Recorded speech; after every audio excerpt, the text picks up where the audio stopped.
이사야의 예언. 이사야 7장. 아하스 왕에게 보냄을 받은 이사야.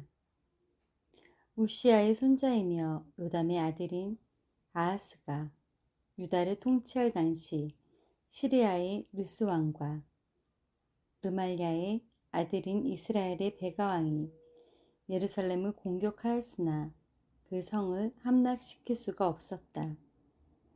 그러나 시리아와 이스라엘이 동맹을 맺었다는 말이 왕궁에 전해지자 아하스 왕과 모든 백성들은 두려워서 사시나무 떨듯 떨고 있었다. 그때 여호와께서 이사야에게 말씀하셨다. 너는 내 아들 스알 야숲과 함께 윗못의 수로 끝에 있는 옥감표 백장의 길로 가서 아하스를 만나 나 여호와가 이렇게 말한다고 일러주어라. 너는 조심하며 침묵을 지키고 두려워하거나 낙심하지 말아라. 시리아의 르슨과 르말랴의 아들이 아무리 분노할지라도 그들을 타다 남은 두 나무 막대기에 불과하다. 시리아 왕과 이스라엘 왕이 너를 해할 음모를 꾸미고 있다. 그들은 유다를 침략하고 백성들을 두렵게 하여 자기들 편으로 끌어들인 다음 다보엘의 아들을 왕위에 앉힐 계획을 세우고 있다. 그러나 결코 이 일이 그들의 계획대로 되지 않을 것이다. 시리아의 수도는 언제나 다마스커스에 국한될 뿐 르신이 그 영토를 더없이 넓히지 못할 것이며 이스라엘도 65년 안에 패망할 것이다.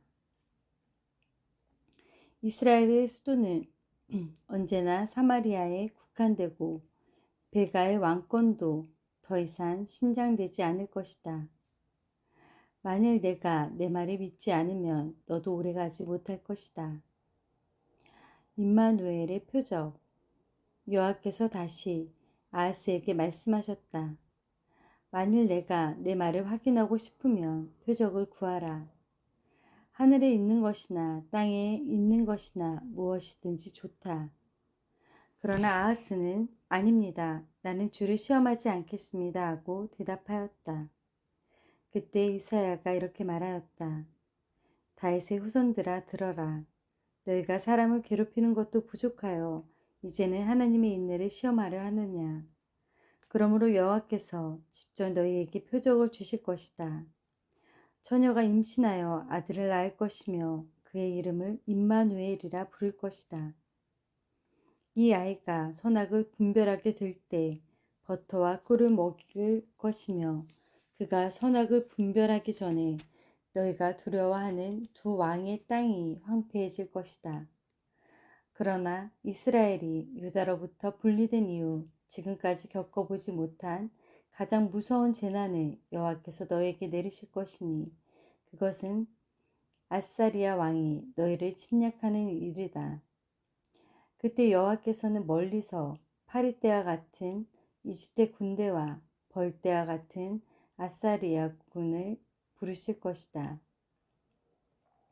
그들은 거친 골짜기와 바위 동굴과 가시덤불과 그 밖의 모든 푸른 땅에 밀어 닥칠 것이다. 그날에 여호와께서 유프라테스 강 저편에서 새내어 온 면도칼 곧 아시리아 황제를 고용하여 너의 머리털과 발털을 밀고 너의 수염을 깎을 것이다. 그때 살아남아 있는 자들이 가진 것이라고는 암소 한 마리와 양 두 마리 정도밖에 되지 않을 것이나 온 땅에는 풀이 무성하여 그것들이 젖을 많이 내므로 소수의 생존자들은 버터와 꿀을 먹고 살게 될 것이다. 그때에는 은 11.4kg 가치의 포도나무 1000주가 있는 좋은 포도원도 가시와 찔레를 뒤덮을 것이며 사람들은 활을 가지고 그리로 가서 사냥할 것이다. 이와 같이 온 땅이 가시와 찔레를 뒤덮일 것이며 한때 갈아서 농사를 짓던 야산은 가시덤불로 뒤덮여 사람이 그리로 가지 못할 것이며 소나 양들이 거기서 풀을 뜯어먹게 될 것이다. 이사야의 예언. 이사야 8장. 여호와의 도구 아시리아. 여호와께서 나에게 말씀하셨다. 너는 필기 도구를 가져다가 큰 글씨로 마에 살랄 하스 바스라 쓰고 믿을 만한 사람 곧 제사장 우리아와 여베레기야의 아들 스가랴를 증인으로 세워라. 얼마 후에 내 아내가 임신하여 아들을 낳았을 때 여호와께서 나에게 이렇게 말씀하셨다. 그의 이름을 마엘 살랄 하스 바스라 불러라. 그 아이가 아빠, 엄마라고 부르기도 전에 아시리아 왕이 다마스커스와 사마리아를 침략하여 그들의 모든 재물을 약탈해 갈 것이다. 여호와께서 다시 나에게 말씀하셨다. 이 백성은 나의 따뜻한 보호를 거절하고 르신과 베가가 와서 도와주기를 열망하고 있다. 그러므로 나 여호와가 아시리아 황제와 그의 모든 군대를 보내 예루살렘을 치게 하였다.